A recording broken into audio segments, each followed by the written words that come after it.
భగవత్కృపను సముపార్జించడమే ఆధ్యాత్మిక జీవిత ముఖ్యోద్దేశం.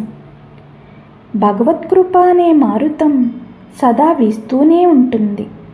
మీ జీవన నౌకల తెరచాపలను పూర్తిగా విప్పి ఉంచాలి. లౌకిక భోగాలను వీడి పూర్తిగా భగవంతునికి ఆత్మార్పణం గావించుకోవాలి. రాముణ్ణి కాముణ్ణి ఏకకాలంలో కొలవలేవు. భగవంతుడు కావాలనుకుంటే నువ్వు ఇహలోక సౌఖ్యాలను విడిచిపెట్టాలి. కాబట్టి నీకు ఏం కావాలో ఇప్పుడే నిర్ణయించుకోవాలి. నీటి బుడగల క్షణభంగురము తుచ్చము అయిన సుఖాలతో కూడిన సంసారమా, లేక శాశ్వత బ్రహ్మానందమయమైన మోక్షమా? నాకేది ముఖ్యం అని నిన్ను నువ్వే ప్రశ్నించుకో. భగవంతుడే ఆప్తుడని భావించి సమస్తమైన లౌకిక వాంఛలను ఆ పరమాత్మనికై పరిత్యజించే వ్యక్తికి భగవంతుడు అత్యంత సన్నిహితుడవుతాడు. అట్టి వ్యక్తిని ఆయన తమ ప్రేమపాశాలతో బంధిస్తాడు. అందుకే భగవంతుని నీవాడిగా భావించు. తల్లిని బిడ్డ చనువుగా అడిగేటట్లు నాకు దర్శనం ఇవ్వు సర్వేశ్వరా అని అడుగు. భక్తుడు పరితపిస్తే భగవంతుడు కరుణించక మానడు. పరుగున వచ్చి ఒళ్ళోకి తీసుకుని లాలిస్తాడు. ఆహా, అప్పుడు ఎంత ఆనందంగా ఉంటుందో అనుభవించిన వ్యక్తికే ఎరుక.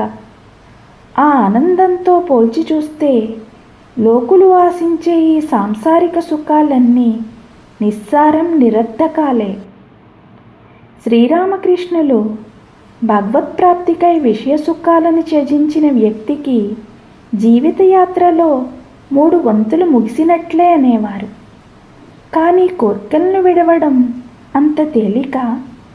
పూర్వజన్మలో కఠోరమైన నియమనిష్టలను పాటించి భగవత్కృపాపాత్రుడై ఉంటేనే ఈ జన్మలో విషయ సుఖాలను త్యజించడానికి మనోబలం చేకూరుతుంది. లౌకిక వాంఛ తలెత్తకుండా నీ మనసును పవిత్రీకరించుకో.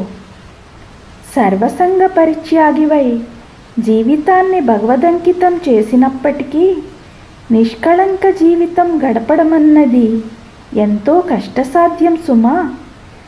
అది యువకులైన మీరు అనుకునేటంత సులభం మాత్రం కాదు. అసిదారా వ్రతమే. వర నుండి దూసిన పదునైన కత్తిపై నడక వంటిదది.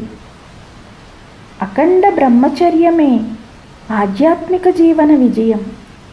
ఈ అఖండ బ్రహ్మచర్యాన్ని పాటించడం పారమార్థిక చింతన లేకుంటే సాధ్యం కాదు.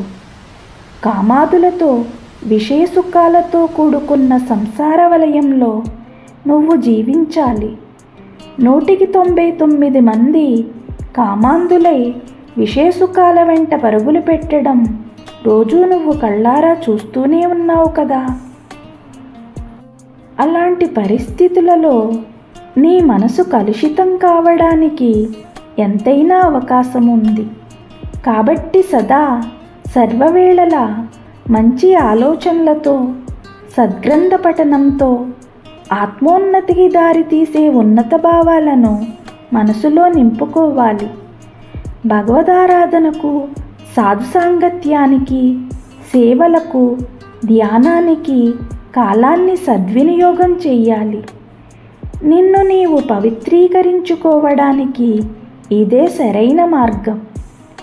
బ్రహ్మచర్య వ్రతనిష్ట అత్యుత్తమమైనది. అట్టి నిష్ఠాపరులకు సమస్తము అనుగూరుతుంది.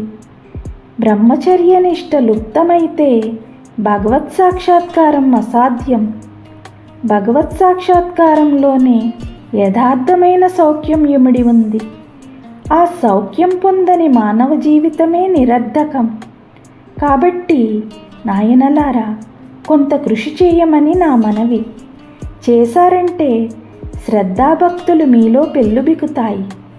భగవద్దర్శన మహాభాగ్యం మీరు పొందగలరు. శాశ్వతానందాన్ని అందుకుంటారు.